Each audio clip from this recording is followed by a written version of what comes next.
दोस्तों, आज के हिंदी रीडिंग के इस वीडियो में आपके साथ शेयर कर रही हूँ हरिशंकर पारसाई की कहानी भोला राम का जीव, जिसका हिस्सा अव्वल हम इस वीडियो में कवर करेंगे। जीव का मतलब होता है जान, रूह, प्राण। हिंदी में इसके लिए दूसरा इक्विवेलेंट है।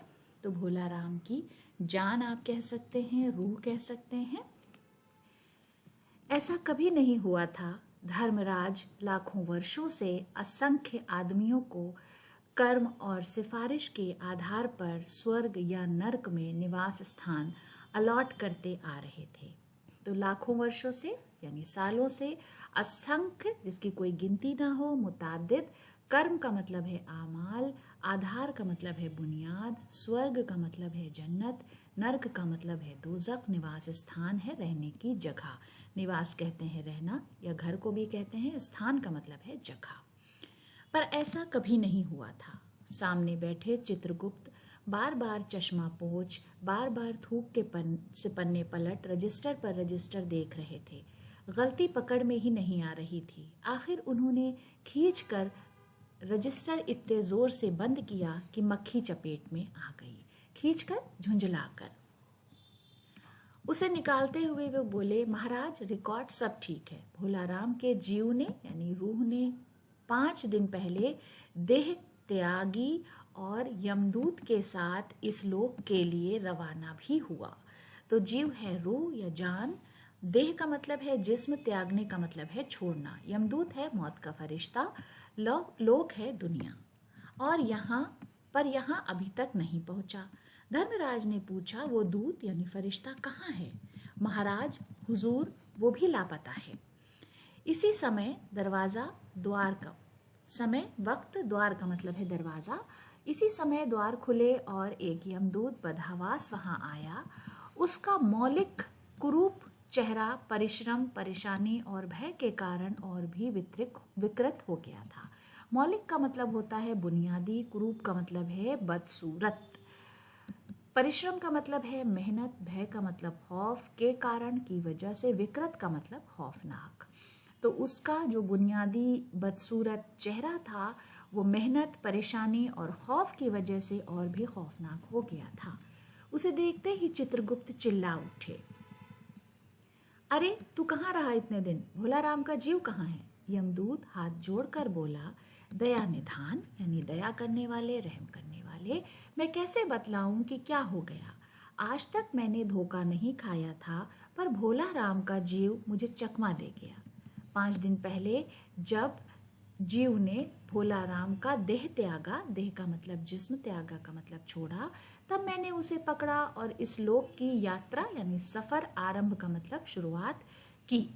नगर शहर के बाहर जो ही मैं उसे लेकर एक तीर तेज वायु तरंग, हवा का झोंका, वायु का मतलब है हवा, तरंग का मतलब है झोंका, पर सवार हुआ, तो ही वो मेरे चुंगल से छूटकर ना जाने कहाँ गायब हो गया। इन 5 दिनों में मैंने सारा ब्रह्मांड यानी सारी कायनात ब्रह्मांड छान डाला, पर उसका कहीं पता नहीं चला। यमराज क्रोध यानी गुस्से से बोला, मूर्ख, बेवकूफ, जीवों को लाते लाते बूढ़ा हो गया, फिर भी एक मामूली बूढ़े आदमी के जीव ने तुझे चकमा दे दिया। दूत ने सर झुकाकर कहा, महाराज मेरी सावधानी यानी एहतियात में बिल्कुल कसर नहीं थी। मेरे इन अभ्यस्त यानी माहिर हाथों से अच्छे अच्छे वकील भी नहीं छूट सके, पर इस बार तो कोई इंद्रजाल ही हो गया। चित्रगुप्त ने कहा, महाराज आजकल पृथ्वी यानी जमीन पर इस प्रकार तरह का व्यापार बहुत चल रहा है। कारोबार व्यापार होता है। लोग दोस्तों को कुछ चीज भेजते हैं और उसे रास्ते में ही रेलवे वाले उड़ा लेते हैं। हौजरी के पार्सलों के मोजे रेलवे अफसर पहनते हैं। मालगाड़ी के डब्बे रास्ते में कट जाते हैं। एक बात और हो रही है, राजनीतिक दलों, राजनीतिक है सियासी दलों का मतलब जमात के नेता यानी जो सरबराह हैं, विरोधी मुखालिफ नेता को उड़ाकर बंद कर देते हैं। कहीं भोला राम के जीव को भी तो किसी विरोधी ने मरने के बाद खराबी करने के लिए तो नहीं उड़ा दिया। धर्मराज ने व्यंग से यानी तंज से चंद्रगुप्त की तरफ देखते हुए कहा, तुम्हारी भी रिटायर होने की उम्र आ गई है।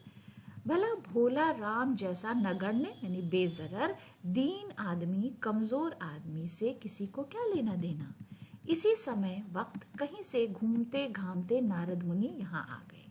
धर्मराज को गुमसुम बैठे देखकर बोले, क्यों धर्मराज, कैसे चिंतित यानी फिक्रमंद बैठे हैं? क्या नरक जहन्नम में निवास स्थान, रहने की जगह की समस्या यानी मसला अभी हल नहीं हुई? समस्या अभी हल नहीं हुई? धर्मराज ने कहा, वो समस्या तो कब की हल हो गई मुनिवर। नरक में पिछले सालों में बड़े गुणी कारीगर आए हैं, बाकमाल। नरक कहते हैं जहन्नुम में।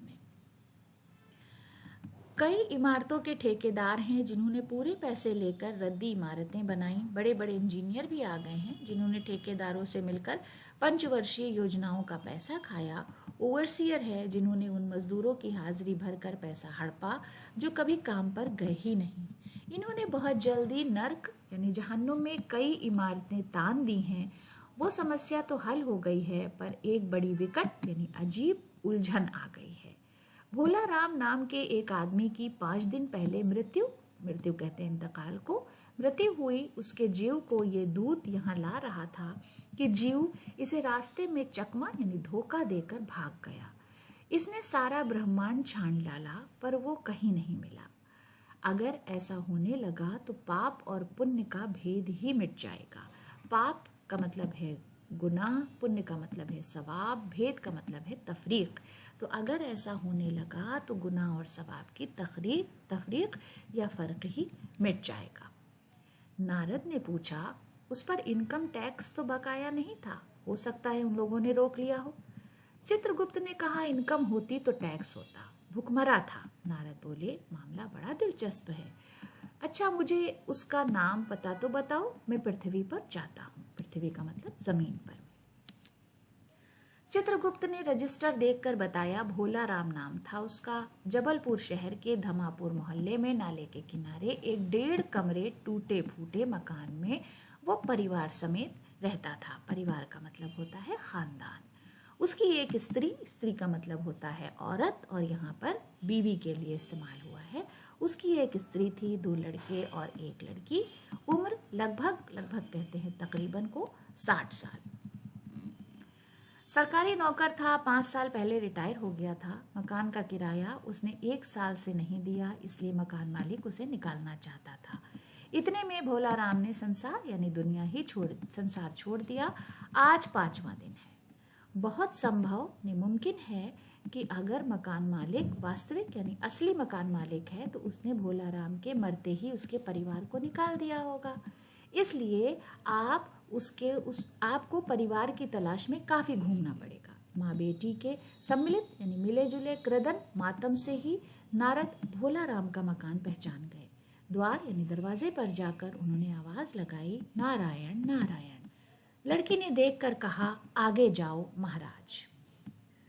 तो दोस्तों, आज का ये वीडियो यहीं पर ख़त्म करते हैं। अगले वीडियो में इसका दूसरा हिस्सा आपके साथ शेयर करूंगी। वीडियो देखने के लिए बहुत बहुत शुक्रिया।